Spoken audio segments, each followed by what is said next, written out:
Welcome to Stuff's Cup Wrap with Duncan Johnson. I'm Todd Nile, and we've just resolved this week's intrigue in the America's Cup is how does the second half of the Prada Cup final continue under COVID-19 alert level 2 in Auckland. And it sounds like they finally had agreement between the Italian challenger of record and Team New Zealand's event arm Ace for the event to go ahead pretty much on the existing timetable. Yeah, probably a victory for Italy here for the challenger of record. They've been pretty keen to keep the current calendar going, and you'd have to say by and large they've got their way.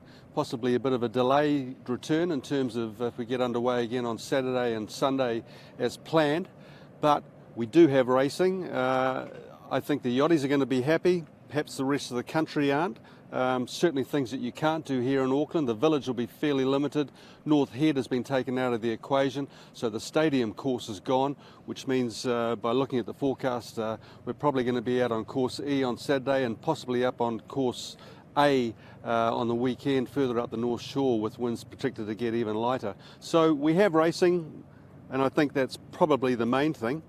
It was interesting at the media conference with Core is that their view is that from a sporting point of view, the rules are the rules and should continue that way.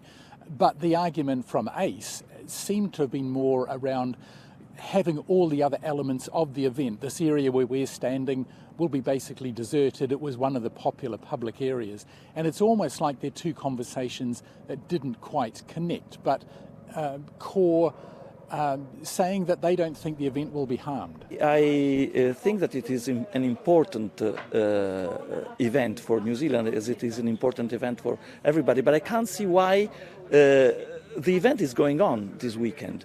So I can't see the problem.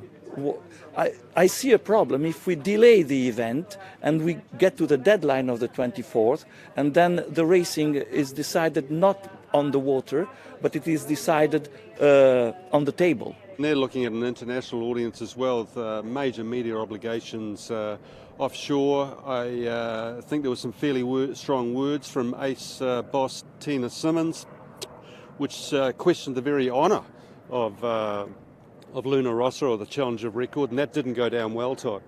Yeah, because I guess it's easy to say there's something going on here when Luna Rossa are 4-0 ahead. Will Ineos, imagine that Ineos staged a huge turnaround. Have they got enough racing days left to win this? Well, they certainly have, I think, under the schedule that's underway now. So they've been given a realistic chance to win, if they're good enough. And that's what we want to see, a sporting contest. I've got no problems really with the stance taken by the challenger of record here. To my mind, someone's tried to pull the carpet out from under their feet. I know these are extraordinary circumstances, but as they emphasise, from the word go, there was always an agreement that there would be racing under level 3, albeit with a government exemption, but under level 2, no exemption was required. It was business as usual. I don't think you can really argue with that in the letter of the law. And let's not forget, this is the America's Cup, where rules are rules. Yep. They're made to be broken, not really. Yep, so the rules have won through from a sporting point of view. There'll be a little less interaction with the event during the level 2, but we shall see how the race for the Prada Cup resumes in the next Stuff Cup Wrap.